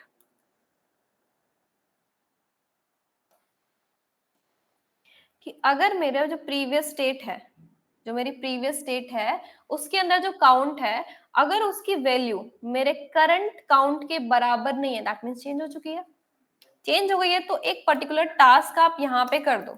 जो भी टास्क आपको कराना है, एपीआई हिट कराने हैं या फिर कुछ और टास्क कराना है, वो आप यहाँ पे करा सकते हो। आपको यहाँ पे बस देना है कि आपकी प्रीवियस स्टेट की जो वैल्यू थी और जो अभी करंट स्टेट की वैल्यू है, अगर वो बराबर नहीं है तो आप एक काम कर दो, दैट मीन्स वो अपडेट हो चुकी है, तो एक टास्क परफॉर्म कराओ। ऐसे ही आप अपने डिफरेंट स्टेट के लिए करा सकते हो। सपोज मुझे दूसरे स्टेट के लिए भी कराना है, तो मैं यहाँ पे आके दोबारा से ये लिखूंगी this dot previous state dot count two, count two है काउंट वन है, काउंट वन है, अगर काउंट वन की वैल्यू करंट स्टेट के बराबर नहीं है, current state dot count one, then again मुझे एक टास्क परफॉर्म करना है, मैंने बोल दिया। तो इस तरीके से आप अपने कंपोनेंट डिड अपडेट को यूज कर सकते हो कि जब भी आपको किसी स्टेट के अपडेट होने पे, किसी स्टेट के अपडेट होने पे एक पर्टिकुलर टास्क परफॉर्म कराना है, तो आप इस तरीके से कंपोनेंट डिड अपडेट में कंडीशंस के बिहाफ पे अपडेशंस या टास्क परफॉर्म करवा सकते हो। ये जो हमारे मल्टीपल इफ्स हैं, मल्टीपल स्टेट होंगे तो हमारे मल्टीपल इफ्स भी होंगे, हमारा कोड बहुत लेंथी हो जाएगा। तो इसीलिए अब फंक्शनल कंपोनेंट हम प्रेफर करते हैं। कोड बहुत यहाँ पे शॉर्ट भी हो गया है, हमारी चीजें हमें यूज करने के लिए इतना सारा कोड नहीं लिखना पड़ रहा। मुझे यहाँ पे बस बोलना है कि बस काउंट के अपडेट होने पे काम करना है, काउंट लिख दो। लेकिन मुझे यहाँ पे क्या करना पड़ रहा है, मैं प्रीवियस स्टेट भी लेके आऊं, देन उसके बाद कंडीशन लगाऊं, फिर उसमें टास्क डिफाइन करूं, तो मेरा जो कोड है और लेंथी हो गया। इसी वजह से यहाँ पे फंक्शनल कंपोनेंट यहाँ पे इंट्रोड्यूस किए गए। जो हमारे कंपोनेंट्स है ना, क्लास बेस्ड कंपोनेंट्स, इनमें कोड लिखना यहाँ पे थोड़ा टफ था। जैसे अभी आपने देखा हमने इतना सारा कोड कर दिया, हमने किया कुछ भी नहीं है, हमने सिंपल एक एपीआई हिट की है, अपना यूआई अपडेट किया है, दैट्स इट, और कुछ भी नहीं। इतना ही काम करने के लिए मुझे इतना सारा कोड लिखना पड़ा। लेकिन वही काम अगर फंक्शनल कंपोनेंट में हम करते तो और इजी होता हमारे लिए। तो इसीलिए हम फंक्शनल कंपोनेंट प्रेफर करते हैं या फिर अब उन्हें यूज करते हैं instead of class based component. Okay, ये हमने देख लिया कि कंपोनेंट डिड माउंट का यूज कहाँ पे है। इसको करते हैं कमेंट। अब बात करते हैं कंपोनेंट विल अनमाउंट का यूज कहाँ पे है। कंपोनेंट विल अनमाउंट का यूज यहाँ पे इसलिए, हम यहाँ पे कुछ टास्क ऐसे परफॉर्म करते हैं कि मेरा कंपोनेंट यहाँ से हट चुका है, लेकिन वो टास्क बिहाइंड द सीन चल रहा है, कैशे में वो टास्क अभी भी चल रहा है। तो उस टास्क को रोकने के लिए, उस टास्क को स्टॉप करने के लिए मुझे कंपोनेंट विल अनमाउंट का यूज करना पड़ेगा। मुझे उसे बताना पड़ेगा कि मेरा कंपोनेंट हट गया है, कि ये टास्क भी बंद हो जाना चाहिए। देखो कैसे, इसको भी रिमूव ही कर लेते हैं हम यहाँ से। तो मैं काम करती हूँ, अपने कंस्ट्रक्टर के अंदर एक इंटरवल बनाती हूँ। ओके, सबको पता होगा इंटरवल क्या होते हैं। हम यहाँ पे सेट इंटरवल फंक्शन का यूज करेंगे। मैंने लिखा सेट इंटरवल और इस सेट इंटरवल के अंदर मैंने कॉल बैक फंक्शन पास किया। मैंने बोला कंसोल लॉग आपको दिखाना है। मैंने यहाँ पे लिखा इंटरवल कॉल्ड, सिंपल। मैंने मैसेज दिया इंटरवल कॉल्ड, और इस इंटरवल को कब कॉल कराना, मैंने बोला हर एक सेकंड में कॉल करा दो आप। और इस इंटरवल को मैं यहाँ पे एक वेरिएबल में स्टोर करा लेती हूँ। और इस बात का ध्यान रखना, कंस्ट्रक्टर में जितने वेरिएबल्स बनते हैं दिस की हेल्प से बनते हैं, कोई कॉन्स नहीं, कोई लेट नहीं, सिर्फ दिस। मैंने यहाँ लिखा दिस, और मेरा इंटरवल है तो मैंने इस इंटरवल का नाम रख दिया इंटरवल, चलिए इंटरवल ही नाम रख दिया मैंने इस इंटरवल का। तो मेरा इंटरवल इस वेरिएबल में है, ओके। फिलहाल के लिए मुझे देखना है कि ये इंटरवल कैसे चल रहा है और कहाँ-कहाँ चल रहा है। चलिए आते हैं, एक बार रिफ्रेश करते हैं यहाँ पे और मैं होम पेज पे आती हूँ। अभी मैं अबाउट पेज पे हूँ तो इंटरवल नहीं चला है। होम पेज पे आते हैं। होम पेज पे मेरा इंटरवल रन हो रहा है, ठीक है। होम पेज पे हूँ तो इंटरवल रन होना ही चाहिए था। इंटरवल चल रहा है, 8 बार चल चुका है। मैं अब कंपोनेंट चेंज कर देती हूँ। मैं अब आ गई अबाउट पेज पे। मैं अबाउट पेज पे आई, मेरा इंटरवल अभी भी चल रहा है, वो भी दोबारा से चल गया, स्टार्टिंग से स्टार्ट हो गया। मैं कॉन्टेक्ट पेज पे आती हूँ। मैं कॉन्टेक्ट पेज पे आई, कॉन्टेक्ट पेज में आई और मेरा इंटरवल अभी भी चल रहा है। यहाँ पे मेरा इंटरवल बिहाइंड द सीन अभी भी रनिंग में है। मैं अपने होम पेज से आ चुकी हूँ, मैं अब होम पेज पे नहीं हूँ, लेकिन मेरा इंटरवल अभी भी चल रहा है। तो ऐसे ही चीजों को स्टॉप कराने के लिए मुझे कंपोनेंट विल अनमाउंट का यूज करना होगा। अब कंपोनेंट विल अनमाउंट इसे कैसे स्टॉप करेगा? तो मैं ऐसे बोलूंगी, अगर मेरा कंपोनेंट अनमाउंट हो जाता है, कंपोनेंट अनमाउंट होता है या हो जाता है, तो एक काम करो, मेरे पास ना एक वेरिएबल है, वेरिएबल ऑलरेडी मैंने बनाया हुआ है। देखो ये जेएस का कोड है, इसमें कुछ भी नहीं था। अगर आपको इसमें इश्यू है तो एक बार अपना जेएस देखना कि सेट इंटरवल कैसे लगाते हैं। अब मैं यहाँ पे आके इस इंटरवल को क्लियर करूंगी। ये जो इंटरवल है इसे हटाने के लिए हमारे पास एक फंक्शन होता है क्लियर इंटरवल। तो मैंने लिखा यहाँ पे क्लियर इंटरवल और अपना जो इंटरवल मैंने बनाया था उसकी वैल्यू मैंने यहाँ पास कर दी, दिस डॉट इंटरवल। तो होगा क्या, जैसे ही मैं अपने होम पेज से मूव करूंगी मेरा फंक्शन कॉल होगा कंपोनेंट विल अनमाउंट। अब ये जो फंक्शन कॉल होगा इसका काम होगा क्लियर इंटरवल कॉल कराना, क्लियर इंटरवल कॉल होगा उसका काम होगा मेरे इंटरवल को स्टॉप कराना। मेरा इंटरवल हो जाएगा स्टॉप। जब भी आप एक पेज से दूसरे पेज पे, एक कंपोनेंट से दूसरे पेज पे जा रहे हो, दूसरे कंपोनेंट पे जा रहे हो, तो क्लीन अप करना मैंडेटरी है। आप क्लीन करो, जो भी चीजें आपने रनिंग में छोड़ी हुई हैं वो आप रिमूव करो। कोई इवेंट लिस्नर लगाया हुआ है उसे रिमूव कर दो, कोई इंटरवल लगाया हुआ है उसे रिमूव कर दो, ओके। तो मैंने इंटरवल लगाया हुआ था, मुझे ये रिमूव करना है। तो चलिए अब चेक करते हैं क्या मेरा इंटरवल यहाँ पे, ओके। तो अभी यहाँ पे मेरा इंटरवल है रनिंग में, मुझे दिख रहा है कि कितनी बार रन हो रहा है बार बार। एक बार मैं इसे रिफ्रेश कर लेती हूँ, ठीक है। मेरा इंटरवल यहाँ पे चल रहा है, इंटरवल कॉल मुझे दिख रहा है। अब मैं यहाँ पे आके दूसरे पेज पे जाती हूँ, अबाउट पे या कॉन्टेक्ट पे। मैं अबाउट पे आई, अबाउट पे आने के बाद अब मुझे दोबारा से मेरा इंटरवल कॉल्ड मैसेज नहीं मिला। क्यों नहीं मिला? क्योंकि कंपोनेंट विल अनमाउंट फंक्शन ने मेरा इंटरवल क्लियर कर दिया। हमने यहाँ पे क्लीन अप किया अपने इंटरवल का। मेरा जो कोड लिखा हुआ था होम में जो रनिंग में था, मैंने उसे स्टॉप करा दिया कि नहीं, अगर मैं इस कंपोनेंट से मूव कर रही हूँ ये कोड रन नहीं होना चाहिए। तो कंपोनेंट विल अनमाउंट इस काम आता है। ये चीजें हम आगे चल के यूज करेंगे।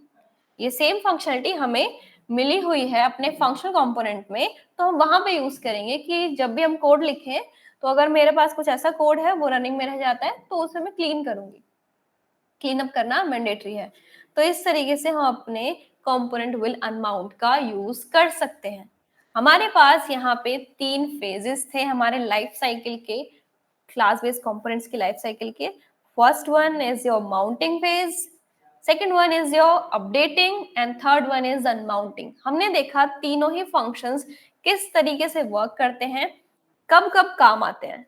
और हमने यहाँ पे देखा कि हमारे पास 2 फेजेस हैं माउंटिंग के, render phase and commit phase.